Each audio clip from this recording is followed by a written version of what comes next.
The tempo I would envision. Largo molto would be like this. 1, 2, 3, 1, 2, 3, 1, 2, 3,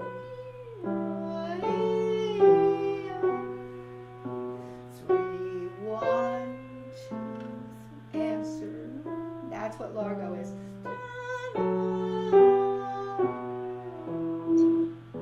Okay, that's how, and of course, when you play that slow, you want to make it interesting for the listener and not like, oh my God, when is this going to end? The good news is that the left hand, that little, interpolated voice, it starts on G, goes down a half step to F sharp, and it comes right back to the G. So, if you closed your eyes, you would find it, right? So yeah, it's the other hand that's doing like a bigger interval. It's going down a fifth suddenly, right, from the B. Right. That G there is almost a blend note. It's a blend note. It's as if you went like this. It's as if you did that. But it happens to come in between, but it doesn't have the role as upstaging upstairs. It's just falling down from upstairs, so it's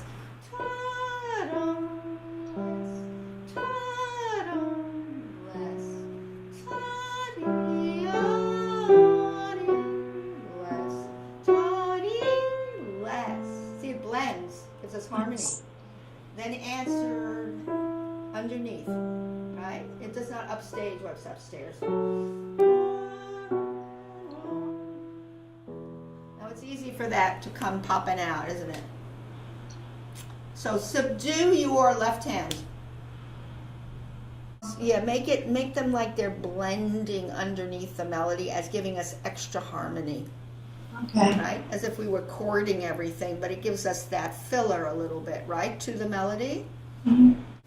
Over here, I think the stumble has to do with you not being sure, either in one or the other hands, was probably the right hand, what's going on. Because the left hand is just going up a step and falling down by steps again, and then here's where, well, we didn't even get to that part. But we need to practice it again for so that you know where you're going. Okay, yeah, and remember that E is staying and this is lighter. Stay, this is lighter. Okay, try again. The problem is what's happening in the right hand next. Yeah. But the good news is you have common tone B coming again. Because if you want to organize your music so that down the line you will be able to memorize it, you have to say what is similar in this scheme of notes and what changes. Well, I see B in the beginning, I see another B, and I still see a third B. Mm-hmm. Then when I see the third B, however, I have to tell myself it's not going to a D sharp. This D sharp that you played here, using thumb here, right? Using thumb, is that right? Right. Okay, then what's happening is that thumb has got to resolve. The D sharp is going to move up half step eventually to that, right?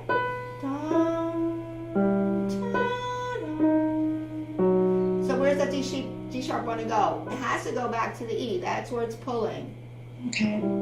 Because that's what you want to, I think the mistake is that, and also that the right hand's going back to B, E, down a fifth. But it sounded like you had it right over here. That sounded correct, right? And look what happens here. These are parallel what? There are 10 notes between the bottom and the top. Going down another step means that's called parallel tenths. Parallel tenths are very pretty sounding, like this. Hear that? Yeah. It's really pretty. It really is taking a skip and moving it into the next octave. That's what it is. It's a displaced third. Mm-hmm. If you did this, jump over to here. So that's what's happening in this music, where we have some tenths for maybe two parallel tenths. Where do we have them? Have it here. Do we have it here? No, we don't have it anymore here.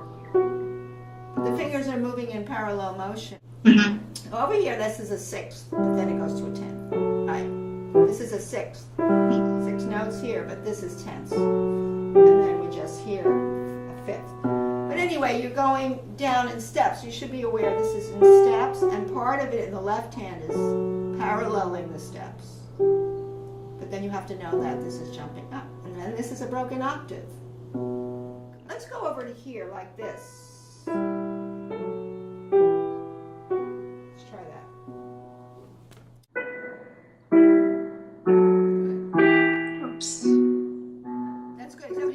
float those notes. That's very good. Now you have the notes. Now float them.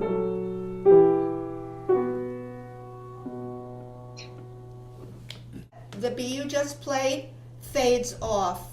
It fades off the low B of the octave, broken octave. See, this is called a broken octave because I'm not playing two notes together like that. That's an octave. This is breaking the octave, right? Okay. Now I'd like you to play softer on this second beat because the second beat is always going to be less in 3/4 time. You never want to pounce on the second beat unless you're playing jazz and it's a jazzy piece, but this isn't. So what happens here is falling down. The whole thing is falling down. That's why it's sad. Less. Lean less. Okay, and that's gonna just fall down. That's one big longer phrase. Remember, he starts in shorter groupings, doesn't he? One group, another group, right? Now longer group. That's what's so beautiful about the music is how he starts with small groups of sighing, and then he has a longer group. So you want to play it like that. Okay, now he's going back to the shorter groups, but he's going in another direction now. He fell down in the beginning from B to E and B to D sharp. Now he's going up, right? It's a change of motion. But what do you do the same here is lower the left-hand note, just like you did before.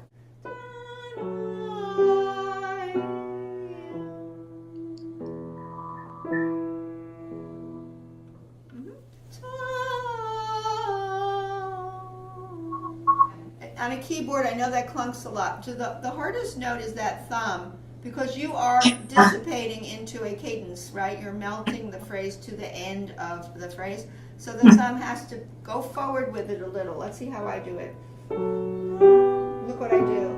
Forward thumb. Because by going forward, you don't get the impact. You don't want impact on that last note.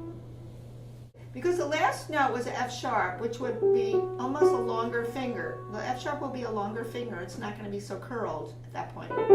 It's going to be like that, and then you'll be able to just go forward. From here, forward. From here, forward. Yeah, you're getting like some tone color now that you're playing. Now, did you continue? So what you're going to do is, now, you could technically, the way this is written, it's almost written like lift. Actually, it probably should be played that way. See, lift, and then these are, now don't lift.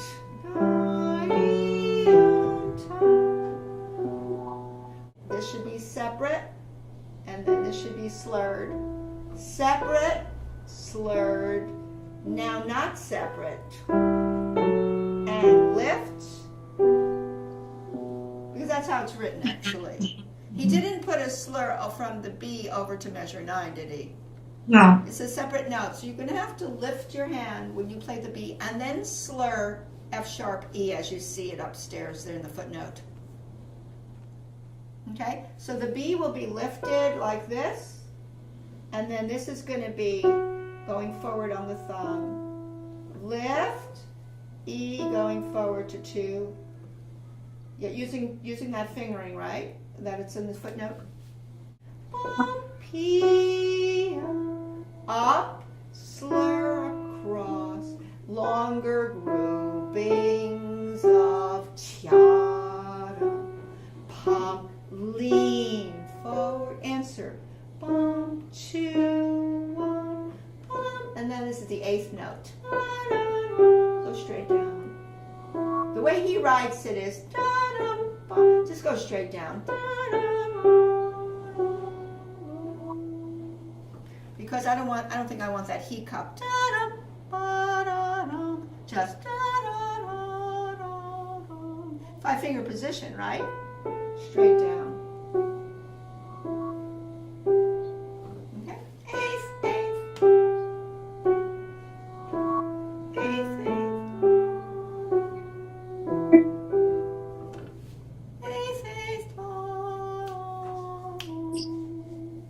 One seamless line, and it falls down.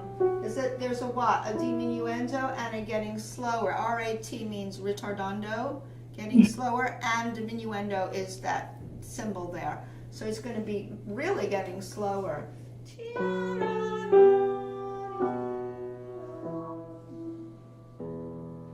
Yeah, because when you're doing already slow and you're adding getting slower, it is definitely going to be conspicuously slower. So probably you need a little extra work on the new part, which is the second part. Yeah, it's a really pretty piece. Oh, it's really pretty. Gorgeous. And you know, it has to be done in such a way that when you're playing it, you have an idea of what it is about the piece that you're trying to communicate. And I think it got better when you lowered your single notes in the left hand there as blend notes, right? As harmonic. If you put them all down, you'd hear. And then